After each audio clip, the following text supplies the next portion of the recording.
अदांत गोभिर्मिश्रम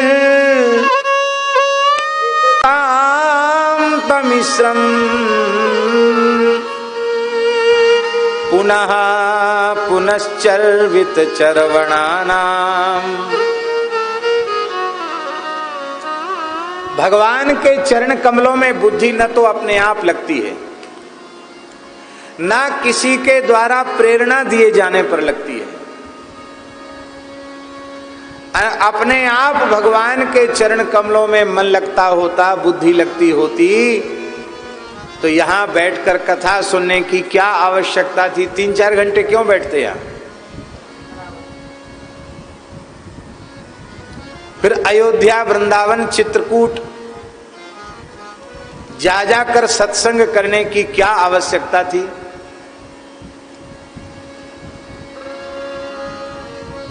अपने आप लगती तो लग जाती बुद्धि,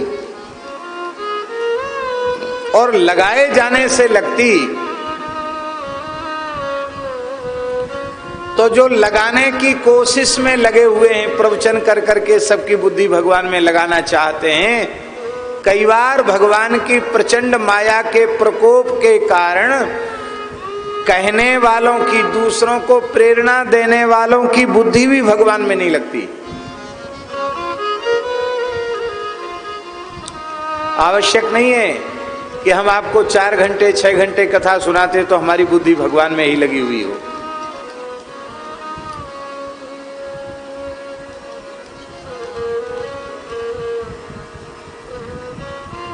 खूब व्यस्त रहें और खूब कथा वांचें, खूब प्रवचन करें, लेकिन इससे आवश्यक नहीं कि हमारी बुद्धि भगवान में लगी हुई।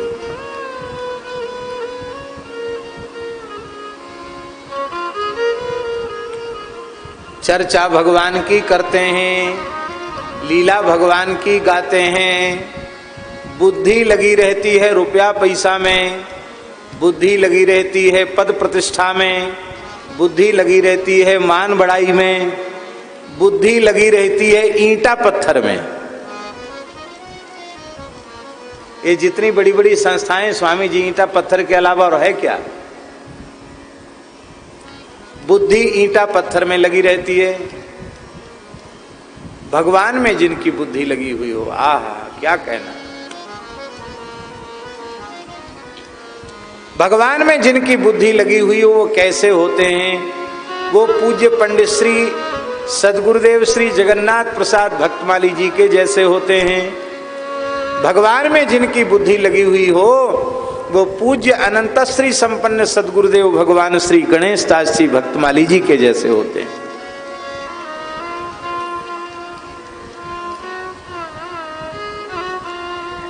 भगवान में बुद्धि लगी हुई। वो प्रेम भिक्षु जी महाराज के जैसे होते हैं, भगवान में बुद्धि लगी हुई।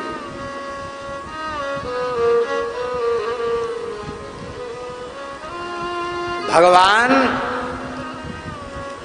किसी संत को, भक्त को निमित्त बना करके लोकोपकार का कार्य कराना चाहते हैं, जीव जगत की सेवा का कार्य कराना चाहते हैं, उसके यश का, कीर्ति का विस्तार करना चाहती है भगवान की इच्छा। उसमें बंधन नहीं है।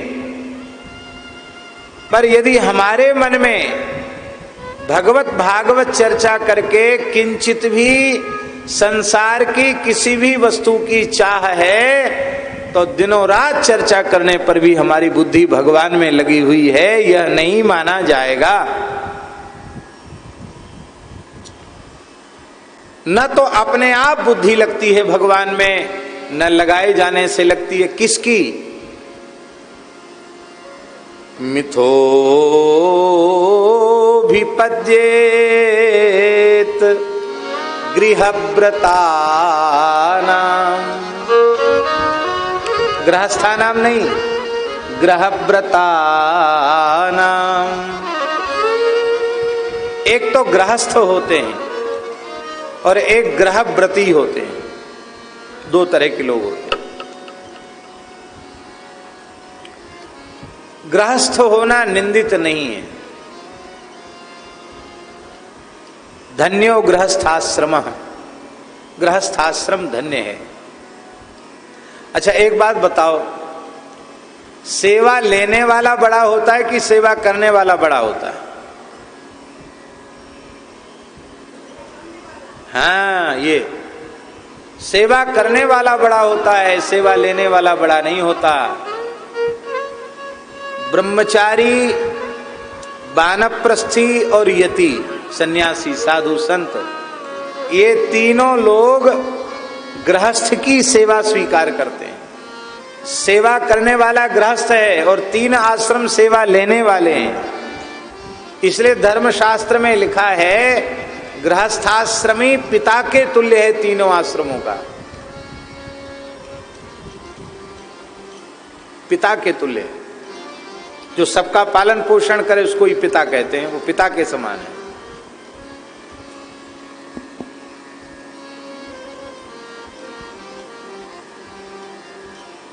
अगृहस्थ होकर न तो ब्रह्मचारी को भिक्षा दे, न गौ की सेवा करे, न ब्राह्मणों की सेवा करे, न संतों की सेवा करे, तो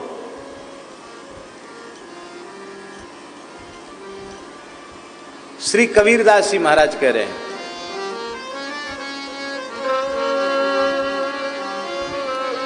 जेहि घर साधु न सेइये,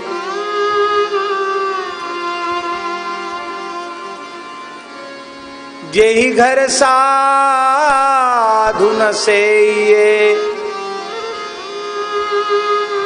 हरि की सेवा नाहि।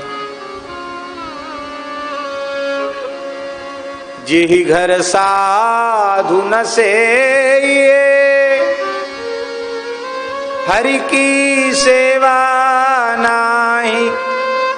ते घर मरघट सारिखे, प्रेत बसे तिन माय। जिनके घरों में गौ ब्राह्मण संतों की सेवा नहीं होती है, दीन दुखियों की सेवा नहीं होती है, भगवान की विधिवत अष्टयाम सेवा नहीं होती है, वो घर नहीं है, वो मरघट हैं, स्मशान हैं। और उनमें रहने वाले मनुष्य नहीं हैं, उनमें रहने वाले प्रेत हैं। और इसी प्रकार की मलुकदासी की एक साखी है। मलुकदासी कहते हैं, 4 प्रहर दिन बनत रसोई। सुबह से चूल्हा चेत गया, ओ अग्नि ठंडी नहीं होती चूल्हे की, कुछ न कुछ चकाचक पकवान मिष्ठान बन रहा है। कब तक बन रहा है? 4 प्रहर तक बन रहा है, संध्या तक बन रहा है। ओ खाने वाले लगे, घर के लोग खाए चले जा रहे हैं। 4 प्रहर दिन बनत रसोई, तनक न निकसत टूक। पर उसमें से इतना टुकड़ा भी किसी गौ ब्राह्मण संत के निमित्त एक अंश भी नहीं जाता है। कह मलूक बा भवन में, सब ही बसत हैं भूत। उस भवन में रहने वाले जितने लोग हैं सब जिंदा भूत हैं, महिलाएं चुड़ैल हैं और पुरुष सब भूत हैं। गृहस्थ सेवा न करे तो उसकी बड़ी निंदा है। ब्रह्मचारी जो तप करता है, वेदों का स्वाध्याय करता है, गौ की, गुरु की, अग्नि की उपासना करता है, उससे जन्य, उसकी उस तपस साधना से जन्य पुण्य गृहस्थ को केवल ब्रह्मचारियों की सेवा करने से मिल जाता है। वानप्रस्थी लोग जो कठोर तप करते हैं जंगलों में जाकर के, उनकी सेवा करने पर उनकी तपस्या का एक अंश गृहस्थ को मिल जाता है। साधु सन्यासी यति जो अहरनिश भजन करते हैं, उस उनके भजन का अंश उन गृहस्थों को उनकी सेवा करने से मिल जाता है।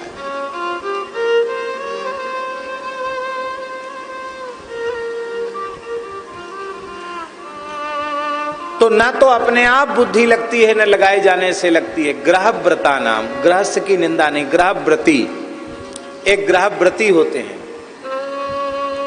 आप लोग कहेंगे ग्रहव्रती माने क्या होता है? आपने गोव्रती नाम सुना है? गोव्रती गोव्रती जानते हैं? गोव्रती नहीं जानते हैं?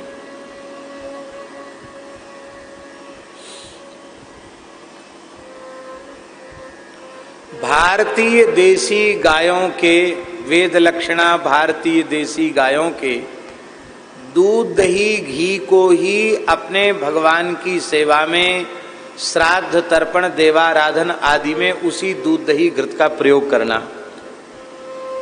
और स्वयं के आहार के रूप में भी उसी का प्रयोग करना।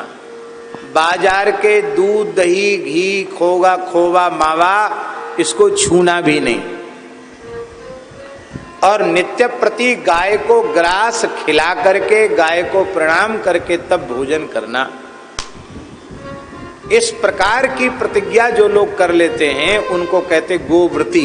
क्या कहते हैं? गोव्रती। और गोव्रती पुरुषों, हाँ देखो हमारे अग्रवाल जी ने हाथ उठा दिया, वो गोव्रती है, हाथ उठा दिए, इतने वयोवृद्ध हैं, गोव्रती। और भी बहुत से लोग यहाँ गोव्रती होंगे।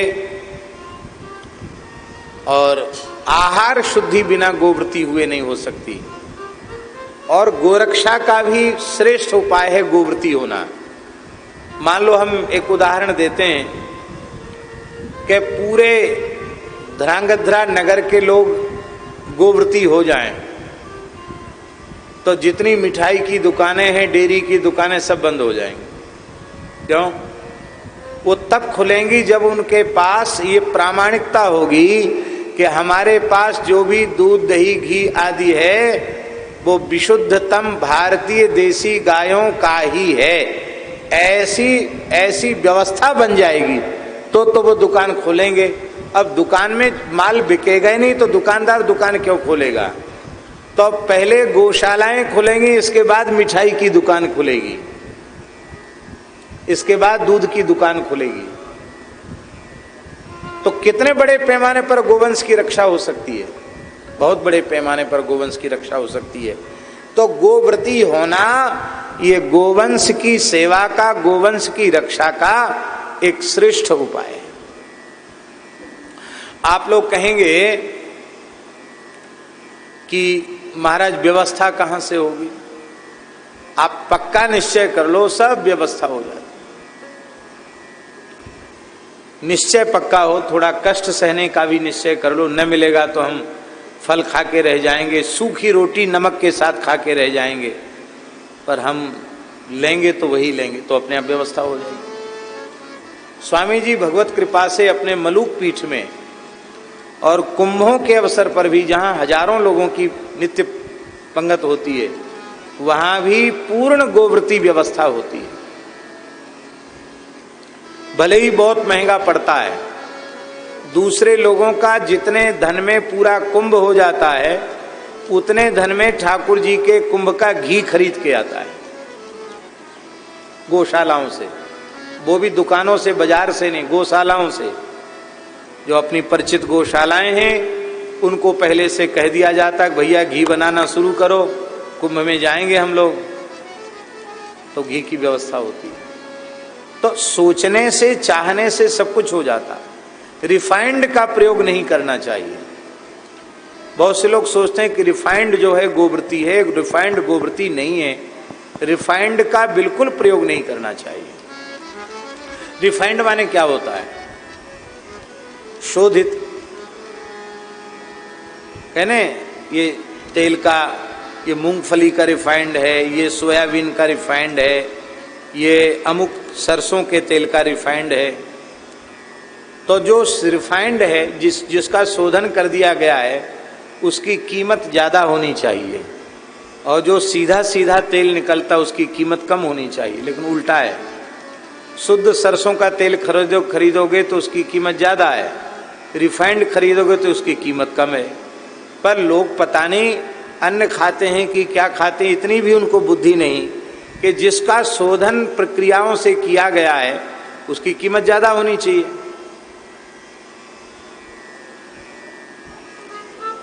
पाम नामक एक तेल होता है, पाम का पेड़ होता है विदेश में। उस पाम नामक पेड़ का तेल, पाम ऑयल जिसको कहते हैं, भारत सरकार की ओर से स्वीकृति है 30% पाम ऑयल तेल में आप मिला सकते हैं। पर एक अच्छे तेल की फैक्ट्री वाले व्यक्ति ने हमसे कहा, नाम फैक्ट्री का और उस व्यक्ति का नाम नहीं बताएंगे क्योंकि उसका घाटा होगा बेचारे का। बाकी उस व्यक्ति ने कहा, महाराज जी सरकारी कानून है 30% मिलाने का, पर हम लोग 70% मिलाते हैं। कितना परसेंट? 70% पाम ऑयल मिलाते हैं। तो पाम ऑयल तो बढ़िया चीज है, वनस्पति से निकली हुई चीज है। बोले महाराज इतना पाम ऑयल भी नहीं है, सुअर और पशुओं की जितनी चर्बी है उस चर्बी को एक केमिकल का प्रयोग करके और उसको एक केमिकल पड़ता है तो वो सबका सब पाम ऑयल बन जाता है, वो पाम ऑयल में मिल जाता है और वो पूरा का पूरा पाम ऑयल के नाम से भारतवर्ष में आ रहा है। पशुओं की चर्बी ही पाम ऑयल के नाम से आ रही है।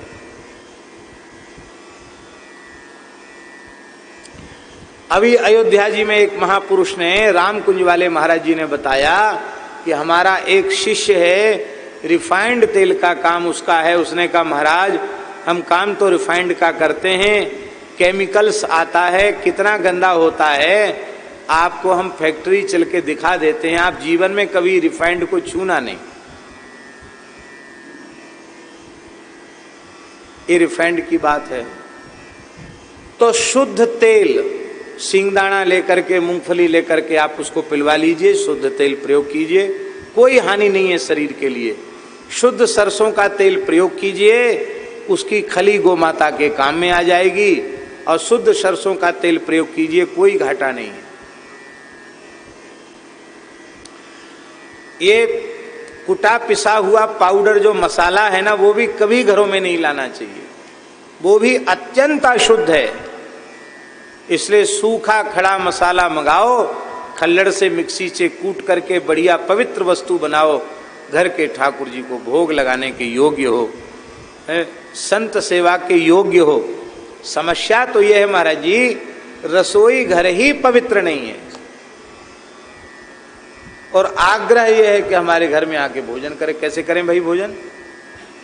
आप भोजन इसलिए कराना चाहते हैं कि आपको पुण्य मिले, किंतु यदि आपका चौका चूल्हा पवित्र नहीं है, उसमें कांदा डूंगरी ये सब चीज पड़ी हुई है, प्याज लहसुन उसमें पड़ा हुआ है, और सब बाजार की चीज का प्रयोग होता है, जूठा सखरे का ज्ञान नहीं है, तो आप घर में किसी संत को भोजन कराएंगे तो उससे आपको पुण्य नहीं मिलेगा। उसके धर्म को नष्ट करेंगे तो उसका पाप आपके सिर पे चढ़ेगा, आपको पुण्य तो मिलेगा नहीं, आपको लाभ नहीं होगा, आपको हानि हो जाएगी। आप अपने घर में ठाकुर सेवा संत सेवा के लायक पवित्रता तो चौका चूल्हे में लाइए। माताएं अशुद्ध अवस्था में होती हैं, कन्याएं अशुद्ध अवस्था में होती हैं, और वे चौका चूल्हे सब जगह जाती हैं, सब चीज छूती हैं। अब वो पूरा का पूरा घर का सामान अपवित्र हो गया, न तो भगवान के भोग लगने के योग्य रहा, न कोई संत पावे इसके योग्य रहा। ऐसी पवित्रता किस घर में है बताओ? फिर कहेंगे कि अमुक अमुक बड़े बड़े महात्मा तो हमारे घर में भोजन करते हैं, और ये और बड़े महात्मा चले आए तो पानी भी नहीं पीते हैं।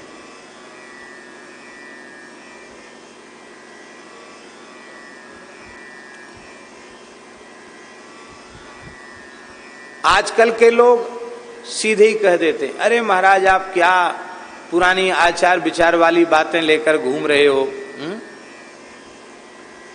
आपने नहीं पढ़ा, राम ही केवल प्रेम प्यारा, जान ले जो जाननिहारा। भगवान तो प्रेम से मिल जाते हैं, सबरी के जूठे बेर खा लेते हैं, आप क्या आचार विचार लिए घूम रहे हो? चलो ठीक है, आपको उत्तर हम देते हैं। महाभारत की कथा है, एक ब्रह्मचारी का अध्ययन पूर्ण हुआ, उसका नाम उत्तंक था। उसने अपने गुरुजी से कहा, महर्षि धौम्य से कहा कि गुरुजी हमारा अध्ययन पूर्ण हुआ, आप हमें आज्ञा देवें, हम कुछ गुरुदक्षिणा देना चाहते हैं। बोले क्या दोगे गुरुदक्षिणा? तुमने निष्काम भाव से हमारी सेवा की है, हम बहुत प्रसन्न हैं, आशीर्वाद देते हैं, तुम्हारी विद्या फलवती हो। नहीं गुरुदेव, कुछ न कुछ तो आपको आज्ञा देनी ही चाहिए। तो गुरुजी ने कहा बेटा मैं प्रसन्न हूं तुम्हारी सेवा से, तुम्हारा ज्यादा आग्रह है तो तुम अपनी गुरु माता से पूछ लो। तो उन्होंने गुरु माता को प्रणाम करके पूछा तो उन्होंने कहा कि अयोध्या महाराज जो सौदास हैं उनकी महारानी मदयंती के कुंडल हमको चाहिए गुरु दक्षिणा में। वे कुंडल अमृत झरता था उन कुंडलों में से। जो सौभाग्यवती नारी उन कुंडलों को धारण करे उसका रूप कभी धर्षित नहीं होता। बड़ी भारी चमत्कृति थी उन कुंडलों में, वो महासती धारण करती थी। तब ये चले अयोध्या पहुंच गए। महाराज से कहा, महाराज सौदास ने कहा कि महारानी बड़ी भारी ब्राह्मणों की भक्ता हैं, तुम उनसे कुछ भी मांगोगे वो दे देंगी, प्रसन्नता पूर्वक दे देंगी। ब्राह्मणों के लिए कुछ भी अदेय नहीं है, तुम जाओ मांग लो। ब्रह्मचारी महल में गया तो उसे दासियां दिखाई पड़ी, महारानी नहीं दिखाई पड़ी। उसने लौटकर आकर राजा साहब से कहा, महाराज सौदास से कहा कि महाराज महारानी तो महल में नहीं है। तो महाराज हंसने लगे, बोले वो वहीं थी पर तुम्हें दिखाई नहीं पड़ी। अच्छा महाराज वहीं थी, हमको दिखाई नहीं पड़ी? बोले हाँ, वह इतनी पवित्र आचार विचार से संपन्न सती साध्वी पतिव्रता देवी है कि कोई भी अशुद्ध व्यक्ति उसका दर्शन नहीं कर सकता। तुम्हारे आचार में कहीं न कहीं अशुद्धि आ गई होगी, इसलिए वो पतिव्रता तुम्हें दिखाई नहीं पड़ी। वे विचार करने लगे, मैं त्रिकाल संध्योपासन करने वाला, तर्पण करने वाला, नित्य अग्निहोत्र करने वाला, समिधादान करने वाला, वेद पाठी ब्रह्मचारी, मुझ में कौन सी ऐसी अशुद्धि आ गई जिससे वो देवी नहीं दिखाई पड़ी? तब उनको ध्यान में आया कि जब हम आ रहे थे तो मार्ग में बड़ी जोर की भूख लगी, एक बगीचे में गए, उसमें आम गिरा हुआ था। आम तो बढ़िया होता ही है, आम को देखकर किसका मन चूसने का न करेगा, आम तो फलों का राजा है। तो भूख भी लगी थी तो हमने फल उठा करके चूस लिया। पानी उपलब्ध नहीं था तो आचमन नहीं किया, वो अशुद्धि हो गई। उस अशुद्धि के कारण महारानी नहीं दिखी। आप सोचो, तो इतने पवित्र रहने वाले ब्रह्मचारी को एक अशुद्धि के कारण एक सती नारी का दर्शन नहीं हुआ, तो जो दिन रात अशुद्ध रहते हैं, आचार विचार जिनमें है ही नहीं, ऐसे लोग भगवत साक्षात्कार की बात कहें कि हमको भगवान का दर्शन हो जाएगा, हमको ऋषि मुनि महात्माओं का दर्शन हो जाएगा, तो भूत प्रेत भले ही दिख जाए उनको, भगवान की अनुभूति तो नहीं होगी। यही कारण है कि हमारी वैष्णव परंपराओं में अपरस की सेवा है। ठाकुर जी की अपरस की सेवा, वहां क्या प्रेम की कमी है क्या? शीना जी में प्रेम की कमी है क्या? और जहां मर्यादा की सेवा होती वहां कोई प्रेम की कमी है क्या? लेकिन फिर भी शौचाचार का ध्यान रखा जाता है।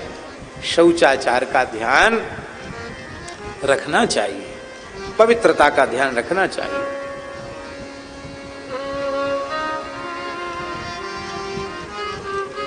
तो किस प्रसंग में यह बात कही गई थी?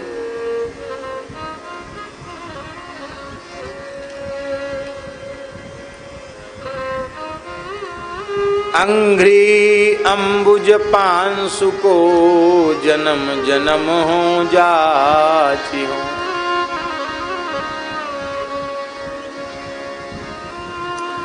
तो ऐसे ग्रहव्रती माने जिन्होंने प्रतिज्ञा कर ली है कि हमको भगवान से, भगवान के भजन से, भगवान की प्राप्ति से कोई लेना देना नहीं है, हमारा काम धंधा बढ़िया चले, रुपया पैसा खूब आता रहे, काम हमारा आगे बढ़ता रहे, पत्नी खुश रहे, बच्चे प्रसन्न रहें और घाटा कभी हो ही नहीं, बस इसीलिए वो भगवान को भी भजते हैं और कोई प्रयोजन नहीं भगवान के भजन का। तो भगवान का भजन भी भगवान का भजन न होकर भोगों का भजन हो जाता है। क्योंकि भगवान अविनाशी भगवान की भक्ति तो साधन बन गई और विनाशी भोग साध्य हो गए, तो भगवान की भक्ति न होकर वह भोगों की भक्ति बन जाती है। ऐसे जो ग्रहासक्त जीव हैं, विषयासक्त जीव हैं, जिनका लक्ष्य जीवन का केवल और केवल संसार है, भगवान जिनके जीवन का लक्ष्य नहीं है, ऐसे लोगों की है न लगाए जाने से लगती है। तो ऐसे जीव भी भगवान के चरणों में अपनी बुद्धि को लगाना चाहें तो उसका साधन क्या है? परम भागवत श्री प्रहलाद जी कह रहे हैं, नैषां मतिस्तावदुरुक्रमाङ्घ्रिं स्पृशत्यनर्थापगमो यदर्थः महीयसां पादरजोऽभिषेकं निष्किंचनानां न वृणीत यावत्। बहुत प्यारी बात। अकिंचन भक्तों की चरणरज का वर्ण जब तक नहीं कर लेता है, संतों की अकिंचन भक्तों की चरणरज को जब तक अपने मस्तक पर नहीं चढ़ा लेता, तब तक भोगासक्त विषयासक्त जीव की बुद्धि भगवान में नहीं लग सकती है। और भगवान में बुद्धि लग गई तो पुनर्जन्म होगा? बोलो उपला भाई जी, भगवान में मन लग गया, भगवान में बुद्धि लग गई तो पुनर्जन्म होगा?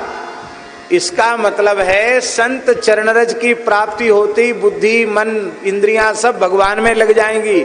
और जब भगवान में लग जाएंगी तो आशा जाकी जहां बसी तहां ताही को वास। वो काहे को किसी माता के गर्भ में जाएगा, काहे को संस्कृति के चक्कर में पड़ेगा? नहीं पड़ेगा।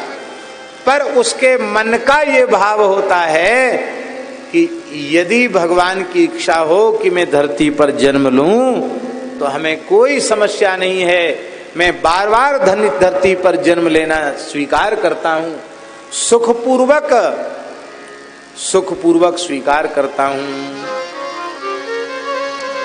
तुका मणे गर्भवासी सुखे घालावे अमासी। मैं सुखपूर्वक गर्भ में जाने के लिए तैयार हूं, बस आप कृपा करो। बोलो भक्तवत्सल भगवान की जय। तो वैसे तो जन्म ना ही हो, और जन्म हो तो जहां कहीं हमारा जन्म हो संतों की चरणरज हमको मिले। अंघ्रि अंबुज पांसु को